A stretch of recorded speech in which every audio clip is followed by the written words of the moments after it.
Mais d'abord, la visite de Maxime Prévost en République démocratique du Congo. Le ministre des Affaires étrangères a rencontré le président congolais Félix Tshisekedi. Aujourd'hui, c'est le troisième face-à-face entre les deux hommes. Mais cette fois, le contexte est particulier. Les combats ont repris entre les rebelles du M23 soutenus par le Rwanda et l'armée congolaise.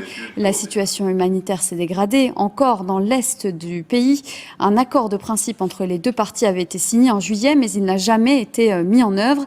Alors Éric Destiné, vous êtes notre envoyé spécial sur place. Comment s'est déroulée la rencontre entre Maxime Prévost et le président congolais ?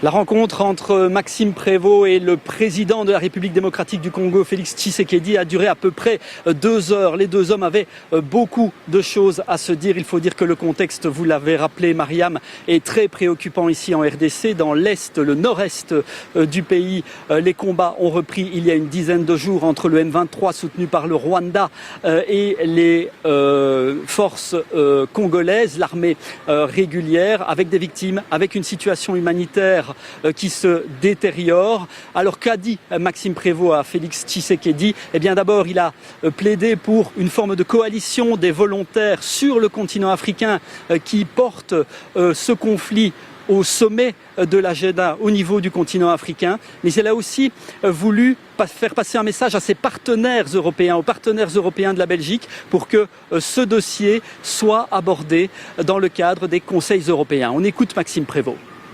Nous avons de tout temps été défenseurs du droit international et du droit humanitaire. Ce droit est actuellement bafoué à l'est du Congo.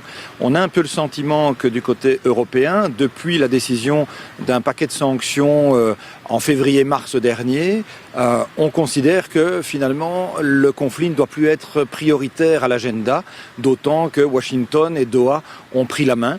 Je crois que c'est une erreur. Il faut au contraire que nous puissions, lors des prochaines réunions du Conseil des Affaires étrangères, remettre cette question à l'agenda, parce que le drame humanitaire qui s'y déroule est effectivement très problématique et nécessite aussi que des pressions soient faites pour que des couloirs d'aide humanitaire puissent être libérés, comme on le sait dans d'autres zones de conflit actuelles.